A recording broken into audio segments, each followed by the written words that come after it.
Sometimes it's easy to forget Zion Williamson even exists in the NBA universe. It's not hate, it's the reality fans live with.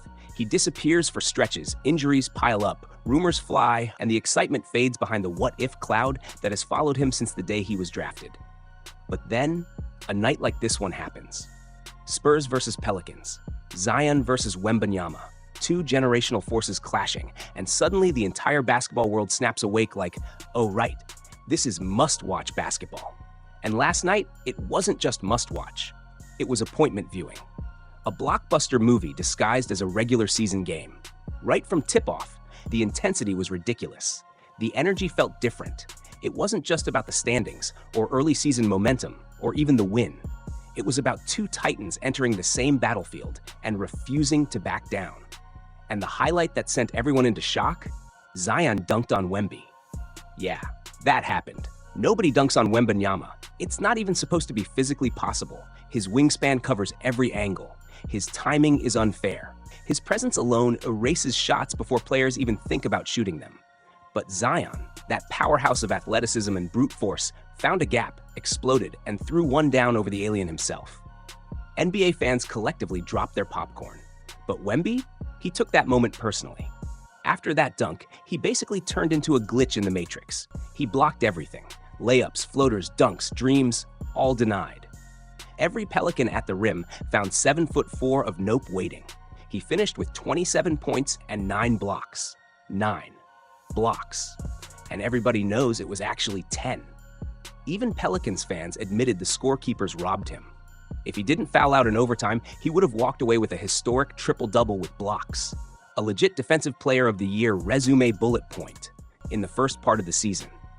But this wasn't just the Wemby show. Zion came to fight too.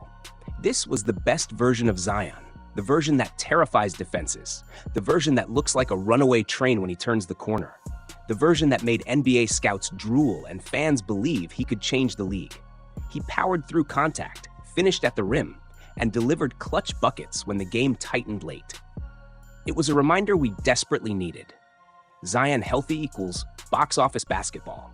Pelicans healthy equals a nightmare matchup. Will that health last? History says probably not, but the moments we get are worth every second. The contrast in playstyles between these two stars is poetry in motion. Zion, explosive strength, downhill dominance, attacking like every defender is too small. Wemby, elegant chaos, stretching physics, covering every single inch of the court with those alien-length arms. It's brute force versus impossible reach, a bulldozer versus skyscraper, a cannonball versus laser defense grid. Watching them on the court together didn't just feel like basketball, it felt like a cinematic showdown. Fans said it perfectly. Open quote, "This is King Kong versus Godzilla." Close quote. That's the matchup.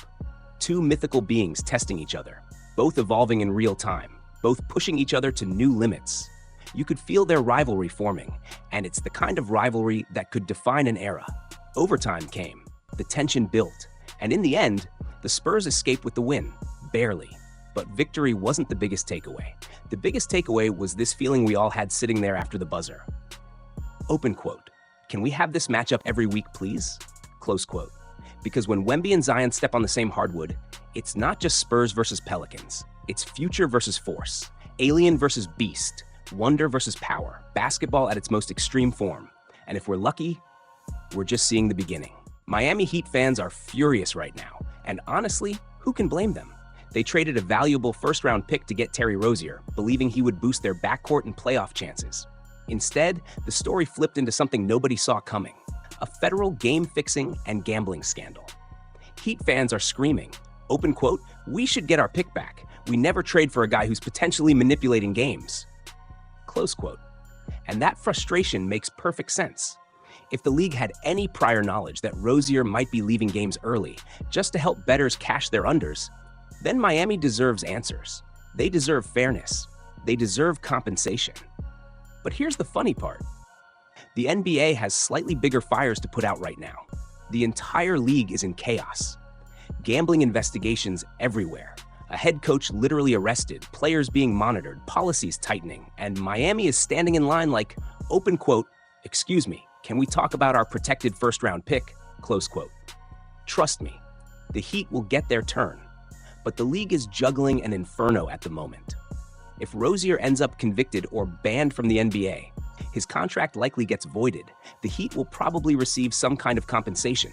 The league may admit, yeah, we messed up. The only issue? You can't reverse a trade that has already changed multiple futures. Charlotte has already planned their timeline around that pick. You can't just say, open quote, okay, give it back. Close quote, not how NBA rules work. But again, something will have to be done. Eventually. Meanwhile, welcome to the wild timeline where the Washington Wizards suddenly have a better record than the Houston Rockets, the Dallas Mavericks, a team they literally just beat. After that loss, Jason Kidd finally realized the obvious. Open quote, we might be short at point guard, close quote. You don't say, coach. Maybe trading away your franchise point guard, Luka Doncic, for Anthony Davis wasn't the most galaxy brain decision. Now Dallas is relying on an 18-year-old rookie, Cooper Flagg, to run the offense. 5 turnovers later, and yeah, the Mavs are 0-2 at home. They'll figure things out eventually, but 50 wins? That seems like a fantasy right now. Kyrie is out for months, the turnovers are out of control, and the guard rotation is thinner than a prayer.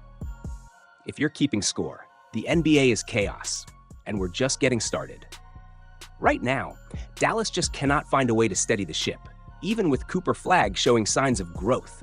More aggressive drives, better defensive awareness, a real presence on the floor. Those 5 turnovers hurt. You can see the potential glowing, but he's still a teenager trying to run a professional offense while the organization figures out what it even wants to be. And while Anthony Davis filled up the stat sheet early, late-game execution from Dallas fell apart once again. 2 games into the season, 2 games at home, and 2 losses, including one against the rebuilding Washington Wizards. That's the kind of start that causes panic alarms, even if it's only October. But hold up. Before we bury the Mavericks, we need to talk about something much more wild happening on the other side, because Washington has found a new star.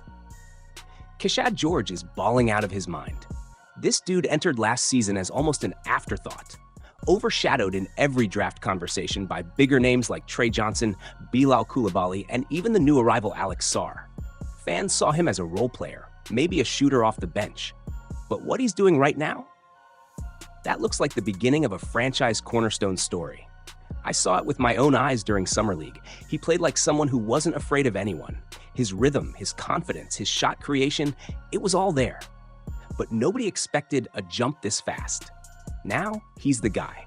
Running pick and roll, attacking the rim with force, pull-up threes like money, guarding multiple positions, making clutch plays. Showing leadership in year 2. Washington doesn't really have a true point guard running the show. CJ McCollum isn't that guy anymore. Bob Carrington is still learning the NBA game, and Chris Middleton isn't being asked to handle that load. So what did they do? They handed the keys to George. And wow, he's driving like he's been licensed for years. He's easily the best Wizard so far this season. Everyone was watching Trey Johnson. Everyone was waiting for Coulibaly to return. Everyone was hyping Alex Sarr's potential. And meanwhile, Keshad George just said, open quote, forget the future, I'm the present, close quote. If he keeps this up, Washington might accidentally find themselves in a playoff race nobody asked for. Meanwhile, let's swing back to the Lakers, or should I say, the skinny Luka show. Luka Doncic opened the game like a man possessed. 23 points in the first quarter, 49 total. Absolutely dominating Minnesota. He's in elite shape now, getting to his spots easily and still cooking late in games instead of running out of gas. Luka is absolutely him right now. But the Lakers roster? Yeah, that's where the celebration stops. Not having LeBron shouldn't make the team collapse into chaos, but that's what it looks like. DeAndre Ayton played well, Rui was solid, Austin Reeves continues to be a bright spot. But after that, suddenly Jake LaRavia and Marcus Smart are heavily featured, and the rotations look like someone randomized them in 2K. LeBron is aging, and the supporting cast around him, and Luka just doesn't look ready. They lost Dorian Finney-Smith in free agency, and the depth behind the stars feels paper thin. Right now, it feels like the Lakers are preparing for a gap year. Win 42 to 45 games, stay competitive, and reload next summer when they can attract new help around Luka and LeBron. Because this current roster, it's not scaring anybody. And we can't ignore the chaos in Portland. The coach gets arrested, and the very next game, the Blazers explode for 139 points, with interim coach Tiago Splitter calling the shots. Fans are actually saying, open quote, maybe getting arrested was the best thing Chauncey Billups did for us. Close quote, brutal and hilarious. This league never sleeps.